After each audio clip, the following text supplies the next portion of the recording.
Let's move to this story now that takes us to East Africa. Kenya has expelled Zimbabwean lawyer and prominent civic activist Brian Kagoro, accusing him of involvement in what authorities are describing as a foreign-backed attempt to incite political unrest. Now, the government has linked him to activist networks allegedly funded from abroad, though no public evidence has actually been presented supporting this allegation. The move comes at a time of heightened political tension in Kenya, including recent youth-led protests and growing scrutiny of civil society organizations across the region. Well, to unpack the legal, constitutional, and perhaps broader continental implications, we're now joined by Don Deya, who's a Kenyan Advocate, Chief Executive Officer of the Pan-African Lawyers Union, and also the chair of the International Coalition for the Responsibility to Protect. And he joins us from Arusha and has worked alongside Brian Kagoro for nearly 3 decades. Thank you very much indeed, Don, for joining us, and welcome to the program. And thank you for having me. I guess, Brian is more than just a colleague. This is someone that you have known well for a long, long time. How's he holding up? This must have come as a shock to him. Yes, we do know that our governments, or those that rule over us, are changing and are becoming more brazen across the continent and in significant parts of Eastern Africa. But this still came as a shock to Brian and to us. But apart from that, he's holding on very well. He's in one of his homes. He's safe and sound, and is continuing with his work unperturbed. So we're in touch all the time, and I know that he is well. So, the claims are that he was linked to foreign funding of activist networks. Is there any evidence that's been presented by the authorities to support these claims at all? No evidence has been presented by the authorities. In fact, the authorities have not formally addressed this matter. What they have done is release a press article to the gutter press and to the lower press to begin being published there. So no government official has addressed this issue in any formal manner in public. And of course, there'll be no evidence. I have, as many people do, Brian is a public figure whose life is lived in the open, and he publishes on social media whatever he's doing at every point in time.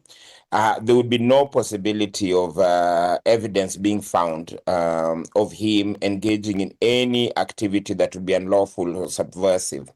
So this was just like a bolt out of the blue. And I think a signal from those that rule Kenya now that they want to follow the Museveni doctrine of destroying civil society in the run-up to an election. Take us through the events that led up to his arrest, and then what happened after that? Brian arrived routinely. Brian is somebody who has lived in Kenya a lot due to the nature of his work for the last 20 years, and he does have family and a home in Kenya. So on Sunday afternoon at about 4 o'clock, Brian arrives from Johannesburg on a routine flight. He goes through immigration. His passport is stamped, and he begins walking towards getting his luggage. Then the immigration officer runs back and says, "Sorry, I stamped this thing by mistake. Can you please come back for a moment?" And he comes back, and they take his passport and they put him on a bench to sit on a bench to wait.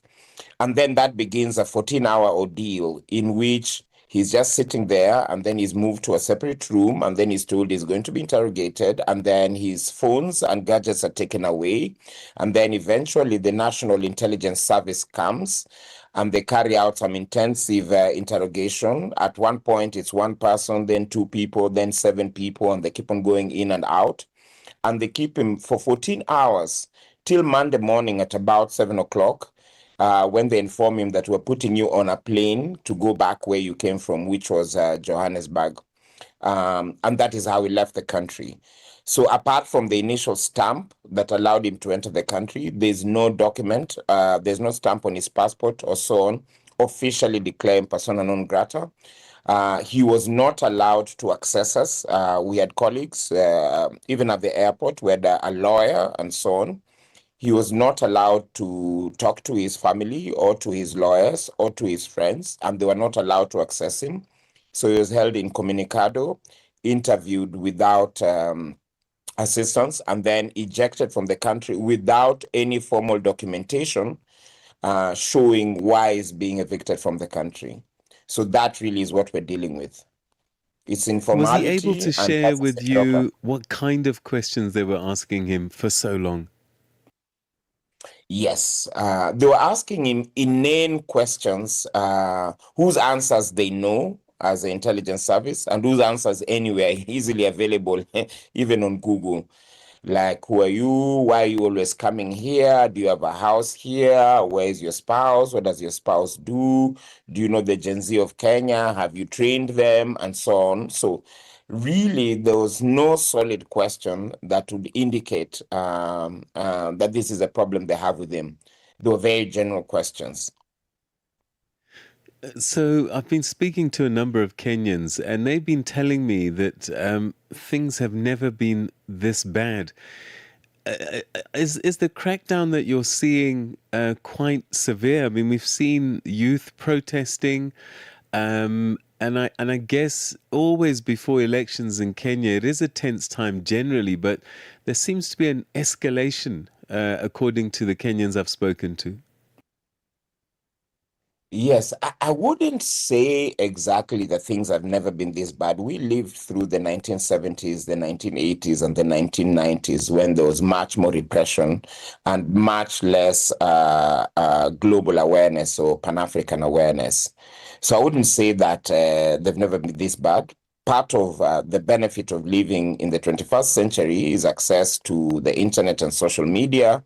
So even Pan-Africanists across the continent and in a diaspora are able to express more solidarity with each other. But yes, things are getting very dire. And in my view, this is the government or sections of the government beginning to send an early signal as to how repressive they would like to be in the run-up to our next presidential and general elections in Kenya, which are going to be in August of next year, 2027.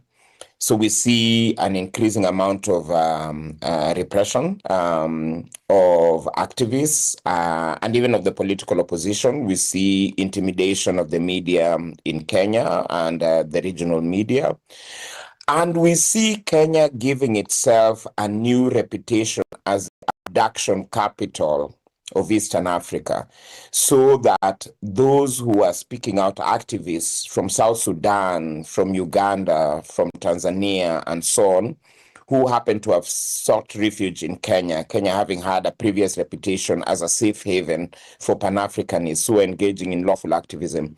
Now we see unlawful abductions, we see extraordinary renditions of people, some of whom have ended up dead or ended up in sham trials or ended up, like in the case of South Sudan, being thrown into, unlawful detention centers run by the intelligence. So it's a new reputation that Kenya is earning for itself. And I think those that govern over the country and the citizens really have to worry whether that's the reputation that they want. Kenya having been for long one of the nodes for Pan-African dialogue and gathering, not just on human rights issues, but even for economic issues, digital issues, the digital economy, and so on. Has Brian given an indication of what he wants to do next? Challenge this perhaps legally, or what does it mean? Can he go back to Kenya? We are engaging in consultations on that with Brian and with lots of other friends, including friends in the Kenyan government. So we will definitely engage and confront the Kenyan government on this, because as a country that has to, take responsibility for a number of the Pan-African ventures that we're engaging with. President William Ruto himself, having been appointed by his colleagues to be champion on a number of things, including on reform of the African Union, we cannot have Kenya as a place where Pan-Africanists cannot come. So we will definitely engage. We're talking with Brian, we're talking with other colleagues, we'll confront the Kenyan government, and either they will be able to guarantee free entry, free movement for Pan-Africanists, or we call for their withdrawal from championing anything Pan-Africanism or anything at the African Union. Don, we're going to have to leave it there, but thank you very, very much indeed for that update. Thanks for your time. You're welcome and have a good day.